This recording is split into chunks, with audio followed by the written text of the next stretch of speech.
Why was that button hidden? Oh, y'all, I think we're live already. Oh, okay. Yay, So we're in there. I don't know how much of that background song came up, how much you caught, but it's Long-Winded Wednesday, y'all. And we have a special guest with us. Looks like we are live. Yep. So as y'all know, Marin and I are working from the same environment. This isn't a Zoom screen. We're actually together. So that means if I do have COVID, which I'm freaking out about right now because my throat is a bit scratchy. It's the smoke. But if I do have it, she has it too. Yeah, it's just what we have to we're do. a pod. We're in this together. So I don't know about you all out there, and if you're feeling COVID symptoms like me or allergies, but like Hameeda just said, everything is COVID now. You could sneeze and it feels like you have COVID. So hello, my name's Jenny Medrano. I use she, her pronouns. I'm the shift program manager. This is my co-host. Hi, I'm Marin. I use she, her pronouns, and I am the shift coordinator. And as you can see, we have a beautiful model here with us, Woo! a superstar. Yes, she's famous on TikTok. A famous TikToker. Would you please introduce yourself, my dear? I will. I am off duty, obviously, at the moment. Not off duty. No, hi y'all. My name is Hameeda Bilkhadir, and I use she, her pronouns. I am the outreach and engagement coordinator at Building Bridges. Happy to be here. Woo-hoo. Cool. Okay, so I'm just pulling up, making sure, yep, that logged on. So hello, if you're watching this, you might have seen the title of our session today is called White Liberals as quote unquote enemies of progress? Question mark? I posted the article on our Facebook too. Awesome. So where did this come about? This came about because I happened across an article that was written by the former mayor of Minneapolis. She wrote a whole article about how she saw white liberals as obstacles in really bringing about racial equity. So that's what we're going to be jumping into in a moment here. If you haven't read that article, feel free to check it out. It has just been posted. But before we do that, let's start with the check-in. So Hameeda, you didn't know this, but you're going to be the person we ask to give us a check-in. Obviously, I'm so ready for this. Actually, you can never surprise me with check-in. My check-in is going to be, let's see, if you could be transported into a TV series for a day. That's a good one. Which one would you go into? Just like a break from the mayhem. I love it. Good question. Would I be transported? Off the dome, y'all. Off the dome.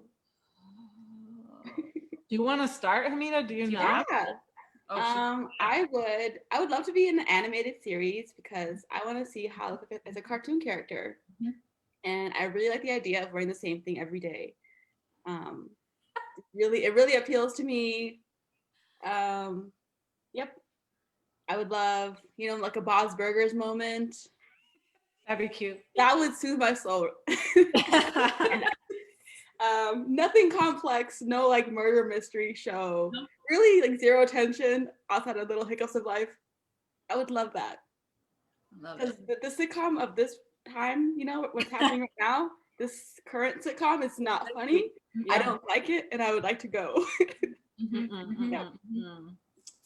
What about you, Marin?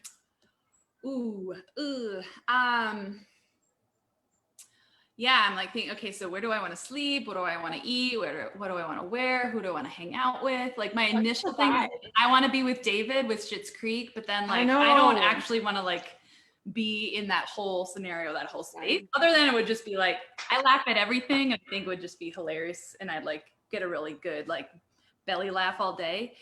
But then I went to, I could really like live out my childhood dreams to be a Care Bear. And like, you'd make a wonderful Care Bear. In the clouds. That is so cute. What kind of Care Bear would you be? Ooh, the pink one with the rainbow on the belly. Yeah, I can see you being that one. You would literally be that meme that sends out good energy. Yes. The Care Bear, like the little rainbow coming out. Yes. Peter's plugged in now. I'm not gonna die. Yes. You're such a cute Care Bear. I can see you. Oh my with like God. A rainbow on your belly, or like I don't know, something cute like that. Mm-hmm. What would your Care Bear name be? Ooh. I don't know what to think on that. I was trying to buy me more time. I've avoided the question, Jenny. There's no wrong answer. Except there is. I thought of Schitt's Creek too, but then I'm like, I don't want to be in a motel. But then I had the thought, I was like, most of the shows that I like are all white casts. And I don't want to be stuck in a group with all white people. So that's where I'm stuck. So you could be the main character and they're their token white people. Change it up. You could like rewrite the script. Yeah. You're like, it's Jenny and her token whites. Okay. In that case, I love that. It's like all about you and they're like really one-dimensional and flat. I would be on the show Gossip Girl, and I'd be one of the people in the rich mansions. Yeah. Not have to worry about anything, and then all the people would be my servants, and yeah. What a vibe!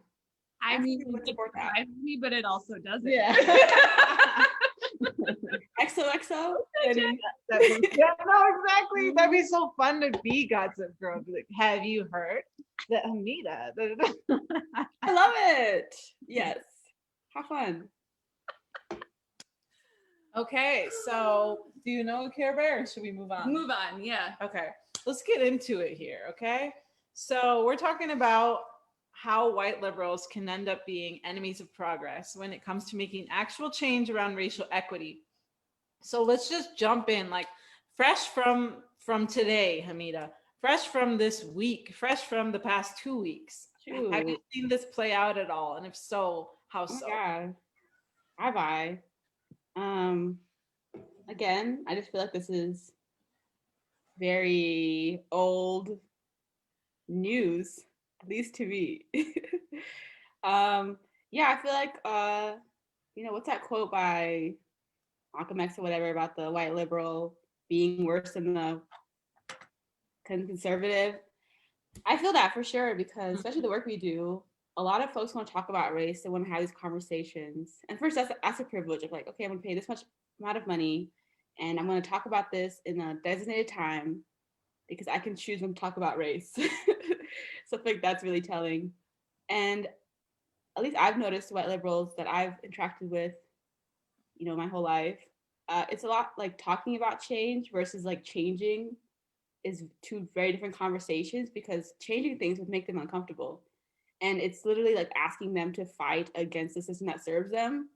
They're like, yeah, I would love like, just like the police one, like, I would love like police to stop killing people. And then they're like, oh, okay, here are the options. They're like, I just also don't want you to live next to me though, but like not in a racist way. Right. It's like, but who would keep our neighborhood safe though? Like, exactly. How would we be safe? And it's like, what does safety mean? What? Exactly. And then the thing that safety is a privilege in itself. I was like, wait, the police? You feel safer on the police? That's a different conversation. I was like, yeah, because if you're the ones that are keeping safe, like, of course you would want to change that because it doesn't hurt you. And safe even though it does for all of us. Yeah, like if you are able-bodied, like cis white person, the police are probably not something that weighs on your head very often. Like that's a problem for the disabled, for the Black and brown people. That's not my problem. And that's what that. Oh, sorry. That's it. Jump on in. I feel like that too with the whole what was I thinking? My COVID brain. No, it's not COVID. Don't say that. It's smoke. It's the smoke. Okay. It's the smoke. It's the smoke. Oh yeah, the whole conversation around well, there are good police out there.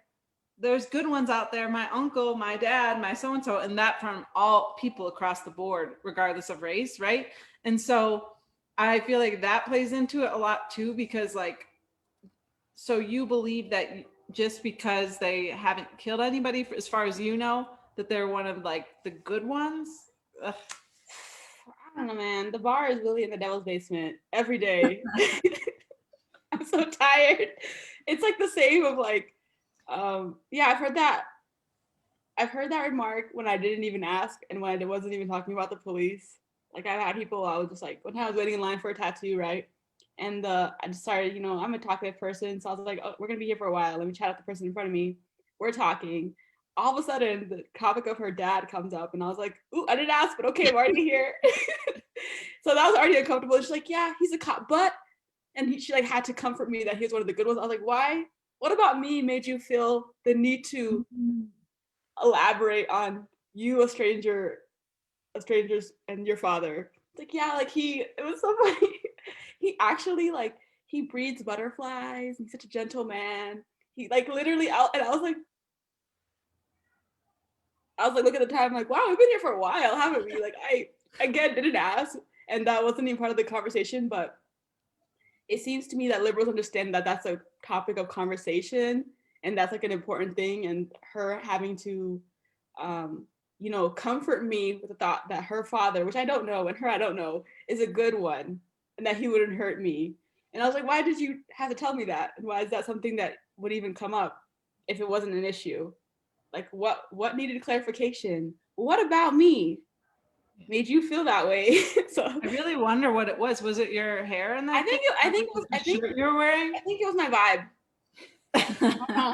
I don't know. I think it was a vibe check. I didn't pass apparently, but just, I'm curious about how white folks, you know, there is just this like, but there, like, how do you know? Because if I am honest in terms of like my own superiority and my own way that I played out authority, especially in my classroom, like, what are you like in a stressful situation? And sometimes folks are not ever in a situation. And then when they are, like, how can you know you can guarantee that they are safe? Like, there's just so much extra layers that to claim that isn't just means, again, that you're not really quite clear on all the different aspects and the scenarios and reasoning and why things happen the way they do and why you can't claim that. Yeah, we always go back to that conversation of and problem of us hearing all the time white people are trying to be one of the good ones. And it's like, if you stopped using so much time and energy trying to prove that you're one of the good ones and your dad breeds butterflies, you could actually be doing something with the literal money that you have and the literal power that you have. Exactly. It was just such an odd situation. And my white friend was with me then, and I was just looking at her and she was like, does this happen to you a lot? And I was like, yeah, this is just a Tuesday, really, in the life of Hameeda. It just existing as a Black person. And when he will bring that argument up, I bring up the argument, well, there's good Black people, and how absurd that is. Like, what? What are you talking about? I'm like, well, if the police only kill bad people, there's no way that all Black people are bad. Like, that just makes sense statistically, you know? And how absurd that like argument is. Like, how can you argue such a, it just seems like making someone's life so, I don't know, it's just something you shouldn't like argue, like just feels, saying that just feels wrong, right? And I'm like, that's how I feel when you tell me that. Like, it's such an absurd thing to argue about. It's like, no, this is someone's occupation that they chose, and they're failing to see the system they're part of that's been there for a very, very long time. And it's nothing new. So it's just really absurd. And I don't know, just like, yeah, definitely having to prove that you're good, and how, you know, for a lot of white folks, people like just assume you're good all the time. Like, I don't, at least for me, I feel like I had to prove my goodness my whole life. And I'm like, why do I have to prove that I'm good or nice? Like, that's such a, like, why is that something that I feel that I need to make clear to everyone around me that I deserve to be alive because I'm nice? Like, I deserve to be alive because I'm a human being and I have as much rights to like the world with everybody else. But it's like, it's really absurd. I think the proving the goodness thing, I'm like, oh, y'all, you're new to this, aren't you? Like, yeah, it's a major disconnect, that good bad binary narrative that truly exists and folks literally can just stay in and are okay with, whether they, you know, whether there's things coming at them or not. In terms of really being able to delve deep, it's an easy place to stay. It really is. And it's just sad, like, it's just hard to hear that, like, because I'm assuming, like, it's hard for me to think from my perspective, because it's like, but I still can because I had to my whole life. So it's like, if I can see from a perspective that's wildly different than mine, like, why is it so hard for you to say that my life matters and that people like me matter? Like, why? Like, I feel like that's a different conversation, like, that you need to like delve into that and really consider why that's so hard for you. And I feel like that so often whiteness is the standard, right? And when we say that, people don't really get that. A lot of white people don't really get that because they don't, they've never had to think about their own culture, their own norms, their own standards of being. And along with that is this like culture of white polite, Yeah. And I feel like that's a huge enemy of progress in my life, because it's like every time I take 3 steps forward in terms of becoming empowered, being bold, saying what I want to say, saying no, it's like it's like white people feel the need to take me down a notch. Hey, maybe we should. Whoa. A little too confident there. We gave you a few rights and you're getting a little cocky. Yeah, and I struggle with the word intimidating, because I've been told that many times. You're just hearing that. I know, and I'm just like, anytime I'm told that by a white person, like even with the best intentions, I'm like, what does that mean? Now I have to go home and analyze this. Like, should I be a little nicer? Like, I don't understand what's happening here. Oof. Yeah, women of color being told we're intimidating is literally like, you know, it's such a, I feel like a natural, it's as normal as, you know, like learning how to ride your bike. Like, have you are you a woman of, like, have you been told that you're intimidating for literally existing, or are you white? That's like it was just so odd to me, because I would get the opposite sometimes, like when I'm not like constantly smiling. Someone's like, what's wrong? And I'm like, oh, I'm just feeling other emotions. Wild. Yeah, we do that now. It's the upgrade. It's so conditioned in me not to show other emotions. And then now I'm living with Mara, and she's getting to see more of it, of just like, I have to consciously be like, okay, I don't have to put on a smile right now. Like, how can I just show up fine? And I'm not mad at anybody. I'm just not necessarily joyous. Yeah, like it's just like, wait, like why is joyous the standard for us? That seems really unfair. It's like, if you're not pooping rainbows, you should be grateful. Smiling sun rays, I don't want to see, like, that's the only way you can exist in this plane. And like, it's just, wow, like my whole life I feel like I was accommodating to white people's emotions and shit, and like, I almost cussed. I don't know if I can cuss here. You can cuss on here. We cuss on here all the time. Yeah. Okay, yeah, like white people's emotions. So like my whole life I was catering to, like, just the thought that my existence makes people uncomfortable is something I've known since I was like 5 years old. That's when I was like, oh wow, people are like scared of me, and I'm like, I'm literally a baby, and I understand that. And like and then white folks can just like exist and be like, wow, I don't have to have this like really sad realization about my humanness, and then I feel like that adds to it. And then being told you're intimidating when your whole life you've been trying not to be actively is like so disheartening. And I was like, you're telling me I've been nice to extra nice, because our niceness scale, the level of nice, it's like a different range for us. Like, here's the the normal like polite human being level of nice, and here's how nice you have to be when you're a woman of color.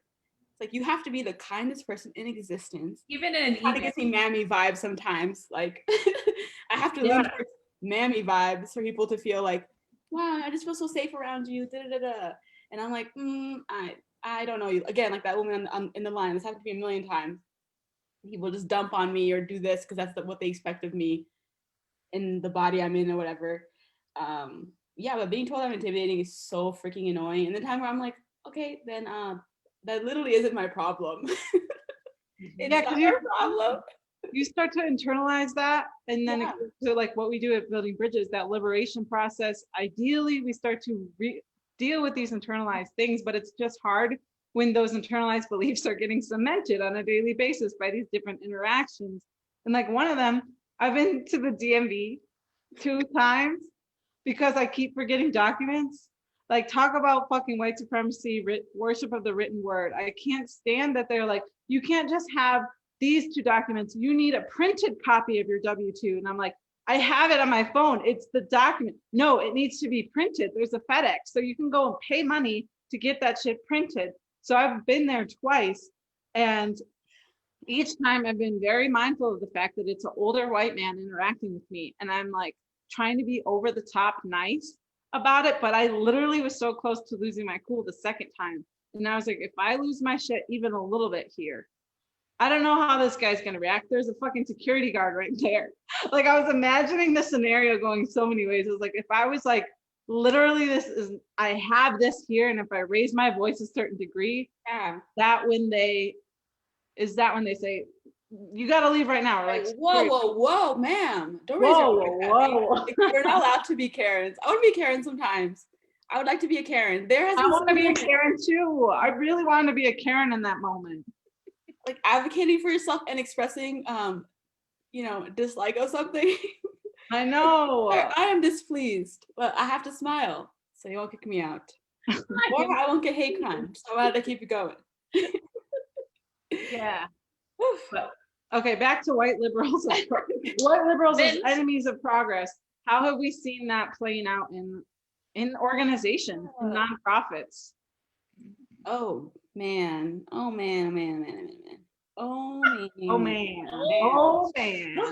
I feel like, isn't that what, aren't nonprofits like, white liberals? Yeah. I mean, majority, right? Led by white liberals, right? Yeah, led by white liberals, like donated by white liberals and all that. But it's like, it's so hard when usually every nonprofit I've worked in has been worked on issues that directly impacts my life.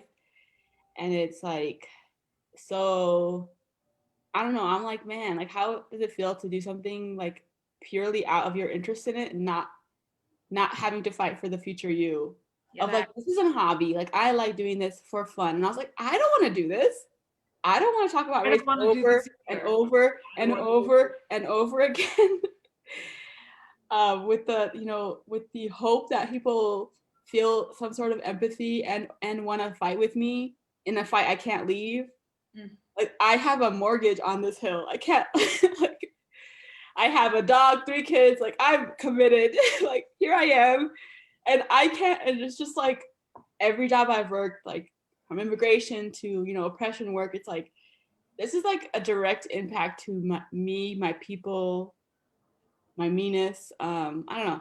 And it's just like, that's another part of it. It's like, wow, like you're doing this because you're interested in it. And like, I can't think of anything that I'm interested in that doesn't directly impact my like human rights. Yeah. It's like, if we were to leave this arena of work, like if we were to leave nonprofit setting or working for low income or people of color, we could potentially have the options of being a lawyer, a doctor, an engineer, a teacher, all these things. But I always think about in the back of my head, I'm like, if I do that, I am accepting that I am going to have to deal with a ton of bullshit on a daily basis that I'm going to have to keep my mouth shut about to keep that job. So to me, it seems like either accepting these positions where, we get paid minimal, and we are burnt out most of the time because we're talking about race, but at least our humanities, for the most part, acknowledged. Like I can't even say all the way, because we still have shit that we have to deal with, but it's not like the other thing where it feels like literally I have to lose my soul to work this time.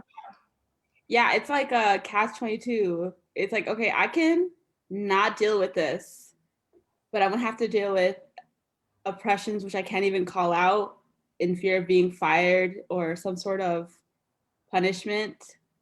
Or I can work, I can be in the movement, be on the ground, doing the thing I do, and having to, have these constant conversations about my own humanity. Like it's not a fun topic.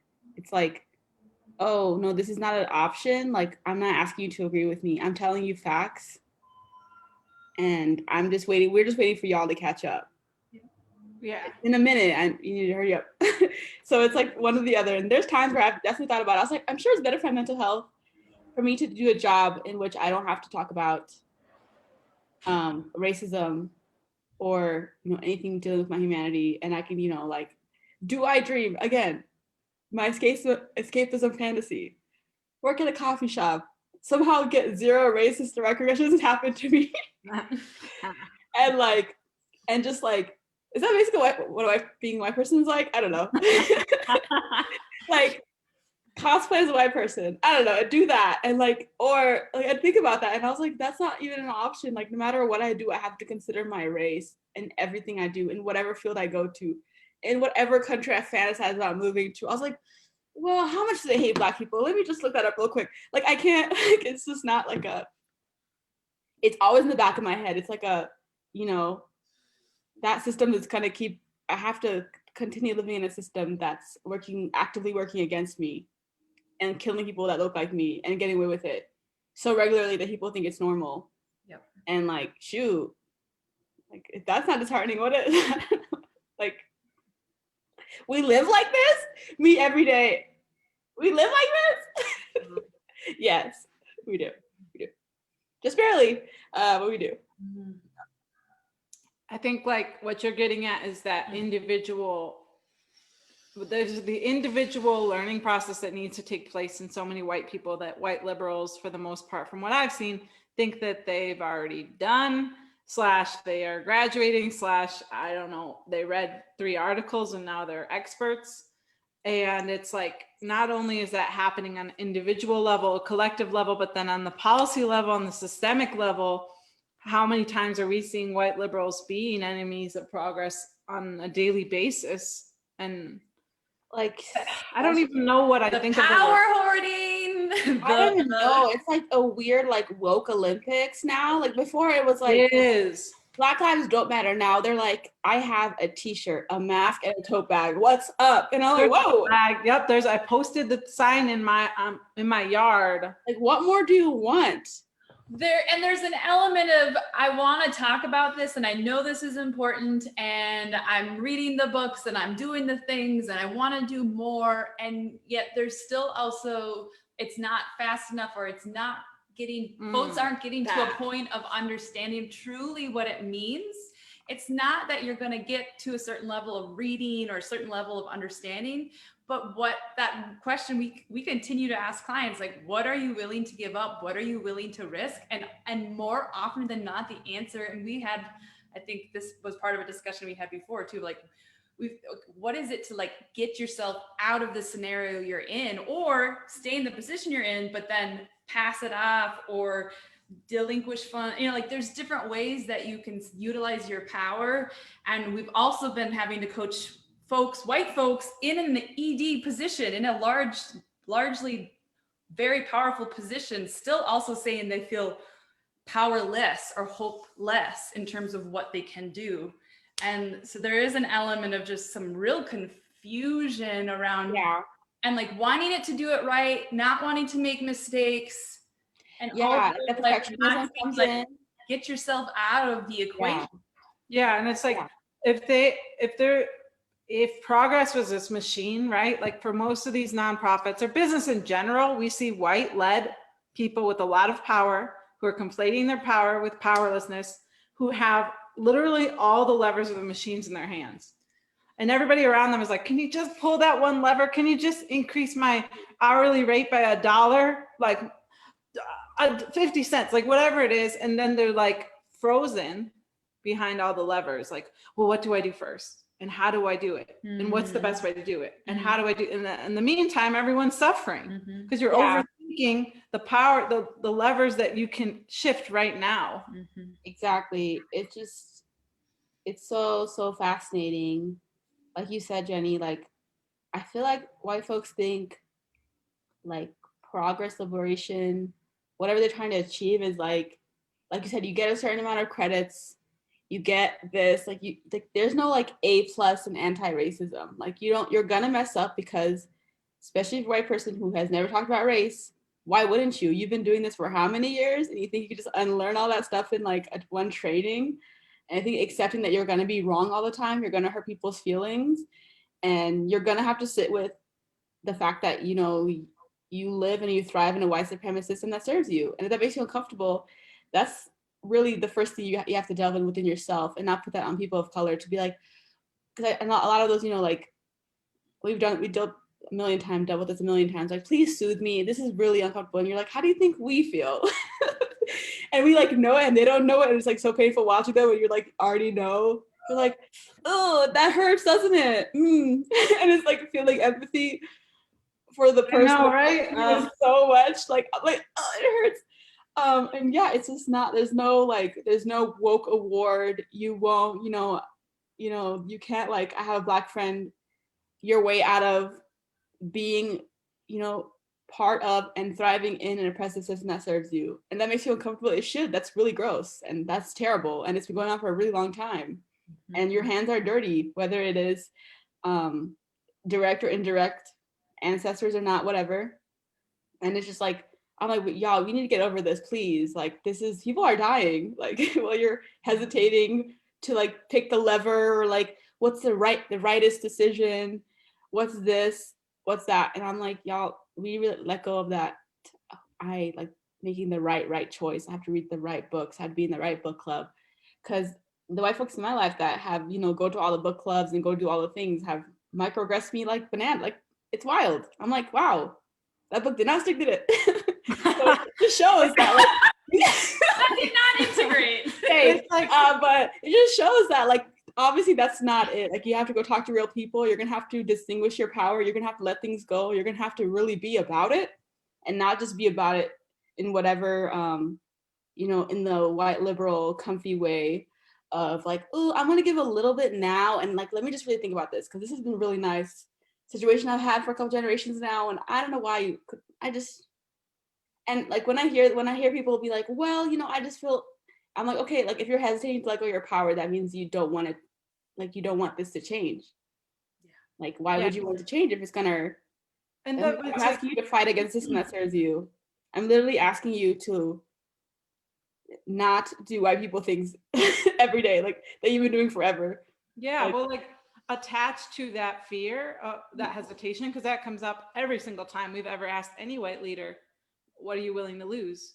It's so no one's ever been like, yep, I'm out. Can we do this? Yep. Whatever I gotta do. Salaries. Yep, let's do it. Like, except for Nate at Kitendar, I'll give you a shout out. He, as much as he's growing in terms of like learning how to work with BIPOC and getting consultation, he knows as much to be like, you know more than I do, which is a learning curve that a lot of white folks have. That's part of their fear of doing it, is literally as they receive consultation from people of color, even a person of color accompanied by a white person, there is a hesitation, caution that I even know what I'm talking about. Yep.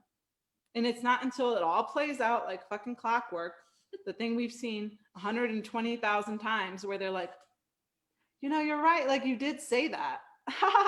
You're like, that's wild.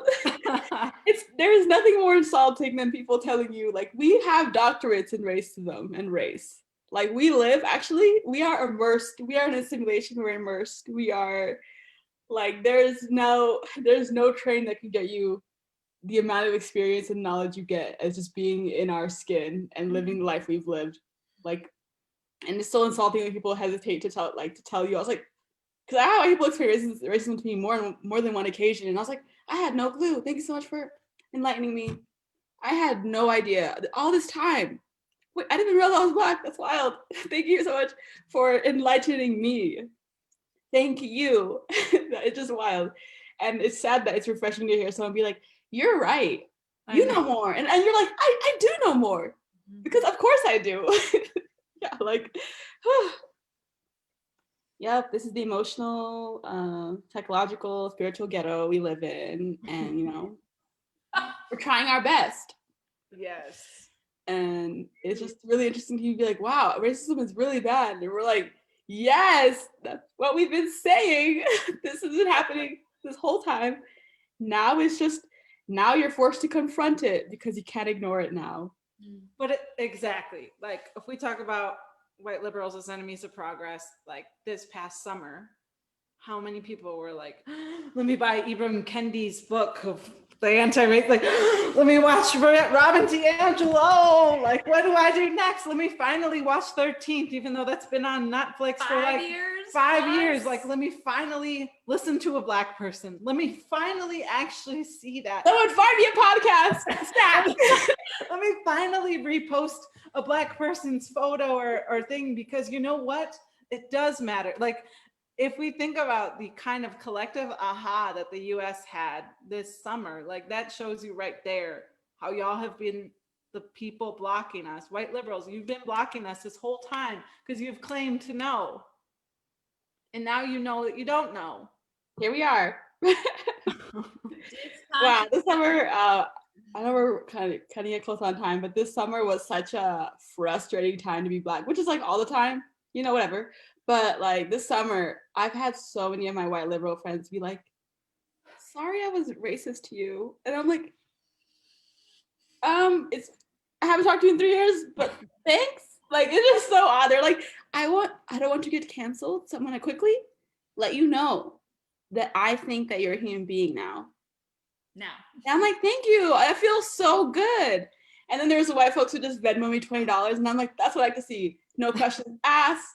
They were like, beep, boop. And I'm like, look at that.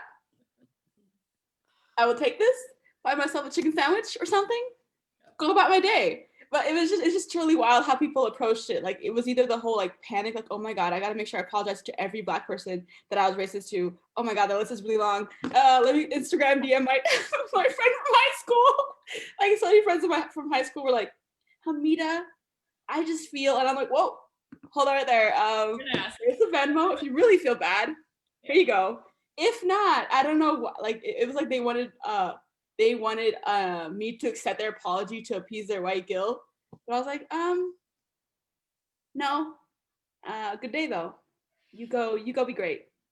There was an element, I mean, it really was just so compounded. Like what I saw in some family and friends and just the collective in general of white folks, like I recognized that I definitely did that. I definitely experienced that. Definitely like, holy shit, okay, I'm seeing it now. What the fuck? Like there is an element of that's just a natural, normal part of a white racial development. And also it was wild to see just millions of people doing it at the same time and just like, and them like reaching out to us, reaching out, you know, like it's like, yeah, like I can't like, oh my God, I gotta stop being racist now. Yeah, a phenomenon that I've never experienced before. I've never experienced. It was such a phenomenon. Like genuinely, I still have unanswered DMs from this summer where I'm like, I'm not gonna do that to myself today. Nope, no, I'm not doing that. People who just said like the worst things to me and things that like they now are realizing was probably bad. But I'm like, if you're apologizing for now, you probably knew it was bad then. But whatever. It's just so hard to like having white friends, especially as a Black person. I'm like, listen, if you're not about it, I can't be your friend. Like if you have to think about this phrase Black Lives Matter, if you have to write a think piece on it, on me, I don't want to be your friend because you're really willy-nilly with my existence right now. And I don't like that. Yeah. And that's like controversial. And I was like, the bar again is in the devil's basement, y'all. And I'm so tired and fed up. And over again, this happens. And I'm like, y'all, like, please. Well, now do better. We deserve better. Yes. And I feel like now, because of the summer, because of George Floyd's murder, because of the awakening, there's all these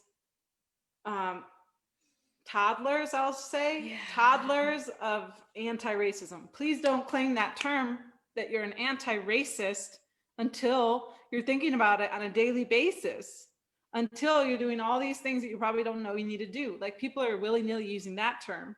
And then buzzword. Yeah. It makes me think of what Demi said summers ago, Hameeda, which maybe you remember, where she was trying to explain what people are most likely to do microaggressions, and it's the people who are toddlers when they first learn that it's wrong and they're going around knocking down things and breaking lamps. She spent like 10 minutes trying to explain it, but now I really get it. Like there's all these toddlers out there that are white liberals that are enemies of progress as they're really trying to do good, and then you're, like you said, Hameeda, you're going to make so many mistakes. So instead of trying to fix it all, just let the lamp be broken on the ground. Yeah, be like, wow, shoot, I've broken a lot of lamps in my life, haven't I? Yeah, like first I'm accepting it. Reflect it. Like if I had a toddler, I'd be like, no, let's look at this lamp. You know, why did this break? Why did it break? Because you were flailing your arms. So what are we not going to do next time? Flail your arms. Like people are just like, I don't care, that's broken, now let me go do this, let me do that, and like it's like causing a mess everywhere. Trying to undo like so many years of injustice. And like, yeah, it's just wow. Right where they should be, right? Like there is an element of, yes, this is it. I like what you said though too, like And also take a deep breath, like look at the broken lamp. And that's part of it, is like, you're feeling discomfort. You're feeling like your whole life has been a lie, because it has been. Yeah. And so like, yeah, that's a lot to reckon with. That's a lot to like really hold. And also, can you stay in your own living room though? And not go Yeah, like, please stop coming over my house and breaking my lamp. I don't like that. They're like, shoot, I had no idea I broke your lamp every time I came to your house. And I was like, yeah, I've gone through a lot of lamps in my life. I cannot afford anymore. Yeah, exactly. I am fresh out of lamps. I know we're getting to the end of our time. We can stop here at 1:20. Yeah. This has been such a good conversation, though. We could go on and on about. Oh, Hameeda, we just love having you too. Yeah, I'll be here next Wednesday too. What's up? Yeah. Wait, are we gone next week for a retreat? Oh no, it's the week after that. Yeah. Week after that. Mm-hmm. Okay, cool. I'll pull up. It's really not that much. I don't know why I didn't before. I was like, I'm here. I mean, I asked you a couple times, but we won't throw shade. It was different time. The time was off. I have the most capacity to be here right now. Okay, is there a way to summarize how white liberals get? I feel like I can sum it up for us. Okay, do it. Okay, highlights. White people, chill out, please. Wow. You're not anti-racist. You're in the remedial racism 101 class because you're held back. Obvious reasons. It's okay, accept that. No shame. Maybe a little shame, but and that's normal. Yeah. You're probably breaking a lot of lamps in people's lives and you're not realizing it. And the glass hurts. And it's everywhere. And I don't have a broom. I never had one. Surprise. Yep, you're probably against, if you're new to this, that's okay. Please don't act like an expert. It's okay to be a feedling, a fledgling, whatever the word is. Yeah. In the world of racism, because this is the first time you're realizing it. And maybe that's the age of 20, 30, 50, 70. And just let us do our thing, because we've been here for a minute, all right? We have a tenure in Racism University, and we got a notification on my computer. And yeah, that's basically it. Try your best. Venmo Black people in your life $20 without saying anything. They would appreciate it. That's it. That's it. My Venmo is. And if you're in a position of power, really think about _Osman. Lovers. Honestly, put your Venmo in our comment. Ooh, Hameeda's our special guest. Yes. I've been doing that all along. So thank you all for joining us. I see a bunch of people jumped on later.